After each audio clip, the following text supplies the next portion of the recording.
Good morning, dear students. നമ്മൾ ഇന്ന് സൈഗേസ്റ്റിലെ chemical happiness and meaning of life എന്ന് പറയുന്ന പ്രൊഫസർ യുവാൽ നോഹ ഹരാരിയുടെ ഒരു എസ്സേ ആണ് ഇന്ന് പഠിക്കാൻ പോകുന്നത്. Professor Yuval Noah Harari was born in Jerusalem in 1976 in a secular Jewish family.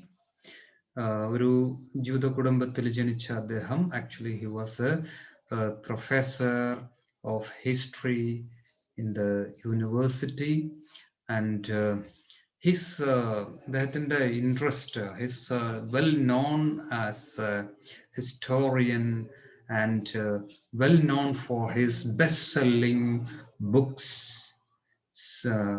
Let us just look into the profile of the author and let us come to the essay, happiness, chemical happiness and the meaning of life.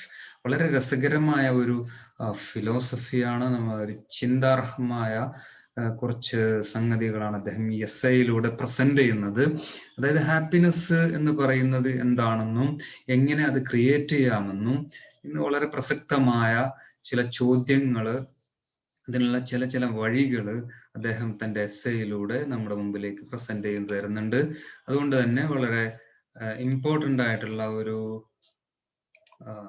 Essay ആണ് ഇത്. നമ്മുടെ ജീവിതത്തിൽ നമ്മളെ സംബന്ധിച്ചിടത്തോളം വളരെ രസകരമായ, വളരെ പ്രധാനമായ ഒരു ചോദ്യം നമ്മുടെ മുമ്പിലേക്ക് ഇട്ടുതന്നുകൊണ്ടാണ് അദ്ദേഹം തൻ്റെ എസ്സേ അവസാനിപ്പിക്കുന്നത്. അതുകൊണ്ട് തന്നെ വളരെ വ്യത്യസ്തമായ ചില ആശയങ്ങൾ നമ്മുടെ മുമ്പിലേക്ക് professor Yuval Noah Harari present ചെയ്യുകയാണ്. നമ്മൾ അദ്ദേഹത്തിന്റെ ഒരു എസ്സേയിലേക്ക് പോകുന്നതിന് മുമ്പ് അദ്ദേഹം ആരാണെന്നതിനെ കുറിച്ച് ഒരു ബ്രീഫ് പ്രൊഫൈൽ ഒന്ന് നമുക്ക് പരിശോധിക്കാം. Professor Yuval Noah Harari is A historian, philosopher and the best selling author of sapiens, A brief history of human kind. അദ്ദേഹത്തിന്റെ വളരെ ബെസ്റ്റ് സെല്ലിംഗ് വർക്കാണ് sapiens, A brief history of human kind. And next one is Homo Deus, a brief history of tomorrow. Then 21 lessons for the 21st century and the Sapiens, a graphic history. ഇത്തരം വളരെ best selling ആയിട്ടുള്ള വർക്ക്സിൻ്റെ ഓഥറാണ് നമ്മളുടെ writer. His books have sold over 35 million copies in 65 languages and he is considered as one of the world's most influential public intellectuals today. ഇന്ന് ലോകത്ത് ഏറ്റവും അറിയപ്പെട്ട, വളരെ സ്വാധീനം ചെലുത്തിയ ഒരു വ്യക്തിത്വമായി പ്രൊഫസർ യുവാൽ നോഹ ഹരാരി അറിയപ്പെട്ട് കഴിഞ്ഞു. അദ്ദേഹത്തിന്റെ കൃതിയിലൂടെ, അദ്ദേഹത്തിന്റെ ആശയങ്ങളിലൂടെ നമുക്കൊന്ന് സഞ്ചരിച്ചു നോക്കാം. സോ ആ എസ്സേയിലേക്ക് വരുന്നതിന് മുമ്പ് അദ്ദേഹത്തിന്റെ ഹിസ്റ്ററി, അദ്ദേഹത്തിന്റെ ഒരു പ്രൊഫൈൽ ഒന്നും നമുക്ക് പരിശോധിക്കാം. Born in Israel in 1976, Harari received his PhD from the University of Jerusalem in 2002 and he is currently a lecturer at the Department of History in Hebrew University of Jerusalem. In 2019, following the international success of his books, Yuval Noah Harari and Zik Yahav co-founded Sapienship, a social impact company with projects in the fields of entertainment and education. അദ്ദേഹം സാപ്പിയൻഷിപ്പ് എന്ന് പറയുന്ന ഒരു social impact company create ചെയ്യുകയും എഡ്യൂക്കേഷനിലും അതുപോലെ ലോകത്ത് ഒരു public conversation and the most important global challenges facing the world today, മനുഷ്യലോകം ഇന്ന് അനുഭവിക്കുന്ന, ഫേസ് ചെയ്യുന്ന വളരെ പ്രധാനമായ ഗ്ലോബൽ ചലഞ്ചസിന് നേരിടാൻ സന്നദ്ധമാക്കുന്ന, അതിലേക്ക് ഫോക്കസ് ചെയ്തുകൊണ്ടിരിക്കുന്ന അറിവുകളിലേക്കുമൊക്കെയാണ് അദ്ദേഹം ഫോക്കസ് ചെയ്തിരിക്കുന്നത്. Harari's follow up book Homo Deus, a brief history of tomorrow was published in 2016 and examines the possibilities for the future of Homo sapiens. 2016 അദ്ദേഹം എഴുതിയ ഹോമോ ഡിയൂസ് എന്ന് പറയുന്ന A brief history of tomorrow എന്ന work, അതായത് മനുഷ്യന്റെ ഭാവി എന്തായിരിക്കും എന്നതിൻ്റെ സാധ്യതകളെ കുറിച്ച് പരിശോധിക്കുന്ന ഒരു ബുക്കാണ്. His latest book 21st lessons four 21st century എന്ന് പറയുന്ന 2018 എഴുതിയ അദ്ദേഹത്തിൻ്റെ ഈ പുസ്തകം ഇന്നത്തെ പ്രസന്റ് കൺസേൺസിനെ കുറിച്ച് വിശദമായി പ്രതിപാദിക്കുന്ന വളരെ കോൺട്രവേഴ്സ്യൽ ആയിട്ട് എന്ന് വേണമെങ്കിൽ പറയാം, വളരെയധികം ജനങ്ങളുടെ ശ്രദ്ധയെ ആകർഷിച്ച ഒരു വ്യക്തിത്വമാണ് യുവാൽ നോഹ ഹരാരി. അപ്പൊ അദ്ദേഹത്തിന്റെ എസ്സേ, ഈ നമ്മൾ ഇപ്പോൾ പഠിക്കുന്ന chemical happiness and purpose of life എന്ന് പറയുന്ന, ഹ്യൂമൻ ലൈഫ് എന്ന് പറയുന്ന ഈ എസ്സേ വളരെ രസകരമായ ആശയ സംവാദമാണ്. So let us just go through the text of the essay. Social scientists distribute subjective well-being questionnaires and correlate the results with socio-economic factors such as wealth, political freedom. Biologists use the same questionnaires but correlate the answers people give them with the biochemical and genetic factors. Their findings are shocking. ഇവിടെ ഈ first പാരഗ്രാഫിൽ അദ്ദേഹം താരതമ്യം ചെയ്യുന്നത് social സയന്റിസ്റ്റുകൾ ചോദ്യാവലി ഇറക്കുന്നു. എന്തിന്? മനുഷ്യന്റെ വെൽബീയിങ്ങിനെ കുറിച്ച്, അവന് എങ്ങനെയാണ് ഹാപ്പി ആവാൻ പറ്റുക, അതിൻ്റെ ഘടകങ്ങൾ എന്തൊക്കെയാണ്, അതൊക്കെ സോഷ്യോ എക്കണോമിക് ഫാക്ടേഴ്സുമായിട്ടാണ് സോഷ്യൽ സയന്റിസ്റ്റുകൾ അതിൻ്റെ കാരണമായിട്ട് കണ്ടെത്തിയിരിക്കുന്നത്. അഥവാ പൊളിറ്റിക്കൽ ഫ്രീഡം ഒക്കെ ആണ് അവരതിന് കണ്ടെത്തുന്ന കാരണം. അതായത് ഒരാൾക്ക് ഹാപ്പി ആവണമെങ്കിൽ അദ്ദേഹത്തിന്റെ സോഷ്യൽ സിറ്റുവേഷൻ ശരിയായാൽ അദ്ദേഹത്തിന് ഹാപ്പി ആവാൻ പറ്റുമെന്നുള്ള രീതിയിലാണ് സോഷ്യൽ സയന്റിസ്റ്റുകൾ ഹാപ്പിനെസിന്റെ കാരണത്തെ കണ്ടെത്തുന്നത്. വേറെസ് അതേസമയം തന്നെ ബയോളജിസ്റ്റുകൾ യൂസ് ദ സെയിം ക്വസ്റ്റ്യനെയേഴ്സ്, ഇതേ ചോദ്യാവലി ഉപയോഗിച്ചുകൊണ്ട് അവര് അതിന് കണ്ടെത്തുന്ന ആൻസേഴ്സ് എന്ന് പറയുന്നത് ബയോകെമിക്കൽ ആൻഡ് ജനറ്റിക് ഫാക്ടേഴ്സ് ആണ്. നമ്മൾ ഒരു മനുഷ്യന്റെ ഹാപ്പിനെസ്സിനെ ഡിറ്റർമിൻ ചെയ്യുന്നത് ആ വ്യക്തിയുടെ ബയോകെമിക്കൽ സിസ്റ്റമാണ്. അദ്ദേഹം ഇവോൾവ് ചെയ്തു വന്ന് സ്വായത്തമാക്കിയിരിക്കുന്ന ബയോകെമിക്കൽ സിസ്റ്റമാണ് അദ്ദേഹത്തിന്റെ ലൈഫിനെ ഹാപ്പി ആക്കുന്നതും അൺഹാപ്പി ആക്കുന്നതും എന്ന് പറയുന്നത്. അതല്ലാതെ മറ്റു സോഷ്യൽ സയന്റിസ്റ്റുകൾ പറഞ്ഞതുപോലെയുള്ള ഘടകങ്ങളല്ല എന്നാണ് യുവാൽ നോഹ ഹരാരി ആ ഫസ്റ്റ് പാരഗ്രാഫിൽ പറയുന്നത്. അദ്ദേഹം ഇതിനെ വളരെ വിശദമായിട്ട് പ്രതിപാദിക്കുന്നുണ്ട്, വളരെ രസകരമായ ഉദാഹരണങ്ങളിലൂടെ. അപ്പൊ നമുക്ക് തുടർന്ന് നോക്കാം. Biologist hold that our mental and emotional world is governed by biochemical mechanisms shaped by millions of years of evolution. നമ്മളുടെ ബയോളജിസ്റ്റുകൾ പറയുന്ന കാര്യം, നമ്മളുടെ ഇമോഷണൽ സ്റ്റേറ്റ്, അതല്ലെങ്കിൽ നമ്മുടെ ഹാപ്പിനെസ് എന്ന് പറയുന്നത് അതൊരു നമ്മുടെ ഇമോഷണൽ ആൻഡ് മെന്റൽ സ്റ്റേറ്റിനാൽ ഗവേൺ ചെയ്യപ്പെടുന്നു.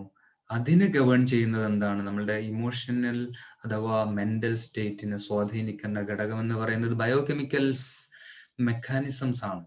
നമ്മുടെ ശരീരത്തിൽ, നമ്മളെ ബോഡിയിൽ പ്രൊഡ്യൂസ് ചെയ്യപ്പെടുന്ന ചില കെമിക്കൽസ് നമുക്കൊക്കെ അറിയാം. ഡോപ്പമിൻ, സെറട്ടോണിൻ, ഇതൊക്കെയാണ് ഹാപ്പിനെസ് പ്രൊഡ്യൂസ് ചെയ്യുന്ന ഹോർമോൺസ് എന്ന് നമുക്കറിയാം. Like all other mental states, our subjective well-being is not determined by external parameters such as salary, social relations, or political rights. അതായത് നമ്മൾ ഹാപ്പിനെസിന്റെ പാരാമീറ്ററായിട്ട് നമ്മളുടെ ലോകത്ത് നമ്മൾ പലരും കരുതുന്നത് സാലറി, നല്ല സാലറി ഉണ്ടെങ്കിൽ എനിക്ക് ഭയങ്കര ഹാപ്പി ആവാൻ പറ്റുമെന്ന് വിചാരിക്കുന്നവരുണ്ട്. നല്ല സോഷ്യൽ റിലേഷൻ ഉണ്ടെങ്കിൽ അല്ലെങ്കിൽ നല്ല പൊളിറ്റിക്കൽ റൈറ്റ്സ് കിട്ടുകയാണെങ്കിൽ എനിക്ക് ഹാപ്പി ആവാൻ പറ്റുമെന്ന് വിചാരിക്കുന്നവരുണ്ട്. പക്ഷെ ഇതൊന്നും, ഈ എക്സ്റ്റേണൽ പാരാമീറ്റേഴ്സ് ഒന്നുമല്ല നമ്മുടെ ഹാപ്പിനെസ്സിനെ ഡിറ്റർമിൻ ചെയ്യുന്നത്. Rather it is determined by a complex system of nerves, neurons, synapses and various biochemical substances such as serotonin, dopamine, and oxytocin. Chemical happiness chemicals എന്ന് പറയുന്ന സംഭവമാണ് സെറോട്ടോണിൻ, ഡോപ്പമിൻ, ഓക്സിറ്റോസിൻ. പക്ഷെ ഇത് എങ്ങനെ ക്രിയേറ്റ് ചെയ്യപ്പെടുന്നു എന്നുള്ളത് മറ്റൊരു വശമാണ്. ഇവിടെ ബയോളജിക്കൽ ആസ്പെക്റ്റിൽ ഈ സംഭവങ്ങളാണ് നമ്മുടെ ജീവിതത്തിലെ ഹാപ്പിനെസ്സിനെ തീരുമാനിക്കുന്നത് എന്നുള്ളതാണ്. Chemical substances, biochemical substances. So nobody is ever made happy by winning the lottery. Lottery അടിച്ചിട്ട് ആരും ഹാപ്പി ആവാറില്ല എന്നാണ് ഹരാരി പറയുന്നത്. ബൈയിങ് എ ഹൗസ്, അല്ലെങ്കിൽ ഒരു വീട് ഉണ്ടാക്കിയിട്ട് ആരും ഹാപ്പി ആകുന്നില്ല. Getting a promotion or even finding a true love. Promotion കിട്ടിയിട്ടോ അതല്ലെങ്കിൽ നമ്മൾ ഏറ്റവും അധികം ഇഷ്ടപ്പെടുന്നത്, നമ്മൾ സ്നേഹിക്കുന്ന ആളെ നമ്മൾ കല്യാണം കഴിച്ചത് കൊണ്ടോ മാത്രം നമുക്ക് ഹാപ്പിനെസ് കിട്ടില്ല. People are made happy only by one thing and one thing only, pleasant sensations in their bodies. അവരുടെ, അതായത് മനുഷ്യന് ഒരേ ഒരു കാര്യം കൊണ്ടാണ് ഹാപ്പിനെസ് കിട്ടുന്നത്. എന്താണത്? Pleasant sensations in their bodies. അവരുടെ ശരീരത്തില് പ്ലസന്റ് സെൻസേഷൻ, സന്തോഷം നൽകുന്ന സെൻസസ് ഉണ്ടല്ലോ, നമ്മളെ പഞ്ചേന്ദ്രിയങ്ങൾ. ഇപ്പൊ നമുക്ക് ഹാപ്പിനെസ്സിൽ നമ്മളെ ബോഡിയിൽ ക്രിയേറ്റ് ചെയ്യുന്ന ചില ആക്ടിവിറ്റീസ്, എന്തൊക്കെ കൊടുത്താലാണ് നമ്മൾ ഹാപ്പി ആവുക? പുറത്തു നിന്ന് കിട്ടുന്നതിനേക്കാളും നമ്മളെ ബോഡിക്ക് അകത്ത് തന്നെയുള്ള ബയോകെമിക്കൽസ് ആണ് നമ്മുടെ ഹാപ്പിനെസ്സിനെ ഡിറ്റർമിൻ ചെയ്യുന്ന എന്ന ഭാഗത്ത് തന്നെയാണ് കൂടുതലും അദ്ദേഹം ശ്രദ്ധിക്കുന്നത്. So a person who just won the lottery and found new love and jumps from joy is not really reacting to the money or the lover. ഇപ്പോൾ പെട്ടെന്നല്ല ലോട്ടറി കടിച്ച് ഇഷ്ടം പോലെ പണം കിട്ടി, കോടിക്കണക്കിന് പണം കയ്യിൽ വന്നു, അതല്ലെങ്കിൽ ഇഷ്ടമുള്ള ഭാര്യയെ കിട്ടി എന്നുകൊണ്ട് അവർ സന്തോഷിക്കുന്നത് കേവലം ഈ വസ്തു കിട്ടിയത് കൊണ്ടല്ല എന്നാണ് ഇവിടെ പറയുന്നത്. She is reacting to various hormones coursing through her bloodstream and to the storm of electric signals flashing between different parts of her brain. ഈ സംഭവങ്ങള് ഉണ്ടായത് കൊണ്ട് അല്ല അവൻ ഹാപ്പി ആകുന്നത്.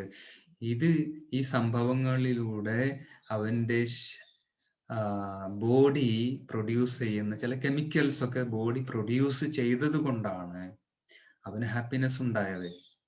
അല്ലാതെ വെറും എക്സ്റ്റേണലായ സംഭവം കൊണ്ടല്ല എന്നാണ് ഇവിടെ പറയുന്നത്.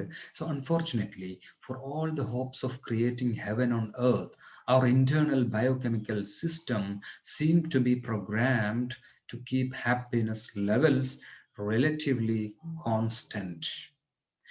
എന്നാൽ നിർഭാഗ്യവശാൽ നമുക്ക് ഈ ഭൂമിയിൽ സ്വർഗമുണ്ടാക്കാൻ വേണ്ടി നമ്മൾ നടത്തുന്ന എല്ലാ ഹോപ്പും, our internal biochemical system seem to be programmed to keep happiness levels relatively constant. നമ്മളുടെ ഹാപ്പിനെസ് ലെവലിനെ ഏകദേശം കോൺസ്റ്റന്റ് ആയി നിലനിൽക്കാൻ തക്ക രീതിയിലാണ് നമ്മളുടെ ബയോകെമിക്കൽ സിസ്റ്റംസ് പ്രോഗ്രാം ചെയ്യപ്പെട്ടിരിക്കുന്നത്. എപ്പോഴും നമുക്കൊരു പ്രത്യേക ഹാപ്പിനെസ് ഒരു ലെവലുണ്ട്. There is no natural selection for happiness as such. അല്ലെങ്കിൽ ഹാപ്പിനെസ് വേണ്ടി ഒരു നാച്ചുറൽ സെലക്ഷൻ ഒന്നും ഇല്ല എന്നാണ് പറയുന്നത്. Happy hermits genetic line will go extinct as the genes of a pair of anxious parents get carried on to the next generation. ഒരു genetic ലൈനുള്ള ഒരു ഹെർമിറ്റിന്റെ ജനറ്റിക് ലൈനുള്ള ഹാപ്പി ആയിട്ടുള്ള ഒരു മനുഷ്യൻ ഒരു പക്ഷേ മറ്റ് ആൻഷ്യസ് ആയിട്ടുള്ള ഒരു പാരന്റുമായിട്ട് കൂടിച്ചേരുന്നതോടുകൂടി ആ ഹാപ്പിനെസ് നഷ്ടപ്പെടുകയാണ്. So happiness and the misery play a role in the evolution only to the extent that they encourage or discourage survival and reproduction. ഹാപ്പിനെസ്സും അതുപോലെ മിസറിയും നമ്മുടെ ജീവിതത്തിൽ നമ്മളെ എൻകറേജ് ചെയ്യുകയും ഡിസ്കറേജ് ചെയ്യുകയും നമ്മുടെ സർവൈവലിനെയും റീപ്രൊഡക്ഷനെയും സ്വാധീനിക്കുകയും ചെയ്യുന്നുണ്ട്. Perhaps it is not surprising then that evolution has molded us to be neither too miserable nor too happy. ഒരുപാട് നമ്മൾ അങ്ങേയറ്റം മിസറബിൾ ആവാനോ ദുരിതങ്ങൾ അനുഭവിക്കാനോ ഏറ്റവും കൂടുതൽ സന്തോഷവാനാകാനോ അല്ല എന്നുള്ളതാണ് നമ്മളുടെ എവല്യൂഷൻ നമ്മളെ മോൾഡ് ചെയ്തിരിക്കുന്നത്. നമുക്കൊരു കോൺസ്റ്റന്റ് ലെവൽ ഉണ്ട് എന്നുള്ളതാണ്. It enables us to enjoy a momentary rush of pleasant sensations, but these never last forever. Sooner or later, they subside and give place to unpleasant sensations. നമുക്കിപ്പോൾ ഒരു സന്തോഷം തോന്നിയാൽ തന്നെ കുറച്ച് കഴിയുമ്പോൾ നമുക്ക് ആ സന്തോഷത്തിന്റെ ലെവൽ താഴുകയും നമ്മൾ വീണ്ടും ഒരു പഴയപടിയിലേക്ക് വരികയും ചെയ്യുന്നുണ്ട്. അപ്പൊ നമ്മുടെ ഒരു സന്തോഷത്തിന്റെയും പ്രയാസങ്ങളുടെ വിഷമത്തിന്റെ ഒക്കെ ഒരു ലെവല് വീണ്ടും നമ്മൾ ഒരു പ്രത്യേക ലെവലിലേക്ക് നമ്മളെ തിരിച്ചു വരുന്നുണ്ട് എന്നുള്ളതാണ് ഇവിടെ നോഹ ഹരാരി പറയുന്ന പ്രധാനപ്പെട്ട ഒരു കാര്യം. അതുപോലെ വളരെ രസകരമായ ഒരുപാട് ചരിത്ര സംഭവങ്ങളൊക്കെ പറയുന്നുണ്ട്. ഫ്രഞ്ചുകാർ യുദ്ധം ചെയ്തിട്ട് വർഷങ്ങളോളം യുദ്ധം ചെയ്തിട്ട് അവർക്ക് കിട്ടിയ അതല്ലെങ്കിൽ സംഭവം, ആ യുദ്ധത്തിൽ അവർ വിജയിച്ചു എന്നതുകൊണ്ട് അവര് ത്രൂ ഔട്ട് ഹാപ്പി ആയിട്ടില്ല, അവര് വീണ്ടും പഴയ അവസ്ഥയിലേക്ക് പോകുന്നുണ്ട് എന്നൊക്കെ പറയുന്ന വളരെ ഒരുപാട് വേൾഡ് ഹിസ്റ്ററിയിൽ നിന്ന് ഉദാഹരണങ്ങൾ വെച്ചുകൊണ്ടൊക്കെ അദ്ദേഹം ഈ എസ്സേയിൽ തുടർന്ന് പറഞ്ഞുകൊണ്ടിരിക്കുന്നുണ്ട്. നമുക്ക് വിശദമായിട്ട് അടുത്ത ക്ലാസ്സിൽ ബാക്കി കാര്യങ്ങൾ ഡിസ്കസ് ചെയ്യാം എന്ന് തൽക്കാലം പറഞ്ഞുകൊണ്ട് ഇന്നത്തെ ക്ലാസ് ഇവിടെ അവസാനിപ്പിക്കുകയാണ്. നമുക്ക് വീണ്ടും കാണാം. Thank you so much.